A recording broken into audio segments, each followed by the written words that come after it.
The first practice problem for the final will have you stepping through an array algorithm to determine what the resulting array will be after the algorithm is complete. You will notice that I ask you to place the array contents in the exam inside of curly braces like this.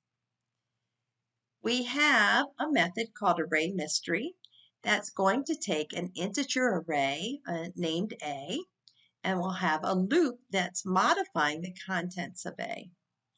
Here is the method call, and you will see that there will be several method calls in the final with different values for the array. In this example that I'm stepping through, A4 is an integer array with 4 elements. I've duplicated the elements here, and these represent the index values. So array mystery is being called, sending A4 to the method. A4, of course, is the identifier for this array. And what happens when you send an array as an argument is the array is passed by reference, and the parameter variable A is just pointing to the same thing. So it's 2 pointers to the same location in RAM.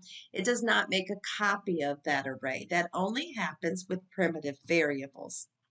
Let's step through this. So for int equals I suggest you come over and keep track of your variables. So I is initialized to 1. As long as I is less than a dot length, which is 4. Okay, we're going to go in and we're going to modify not the 0th element of the array, but the ith element, which is 1. The ith element of the array is getting modified. It's going to be I, which is 1, plus a at I minus 1. Well, that'll be a at 0, so that's going to be 10. Minus a at I, well, a at I is a at 1, so 2. So we have 8 plus 1, so that's going to be 9. And that 9 is going to be stored at a at I. Notice a at 0 does not change at all, but a at 1 will become 9. We're going to loop back up, increment I to 2. Go ahead and erase this out. And we'll do it again. So now we're going to change a at 2, and it's going to be equal to I. Well, I is now 2. Plus the previous one, well, the previous one is now 9, minus the current one, which is 5. So we have 11 minus 5, which is equal to 6. So a at I, which is 2, will become 6. Now we'll loop back up again and we'll increment that. And is 3 less than the length? And 3 is less than 4. We're going to do it again. So a at 3 will now equal I. Well, I is 3.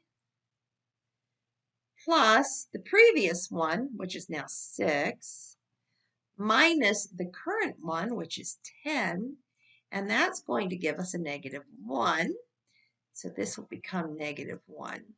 We'll loop back up, increment I.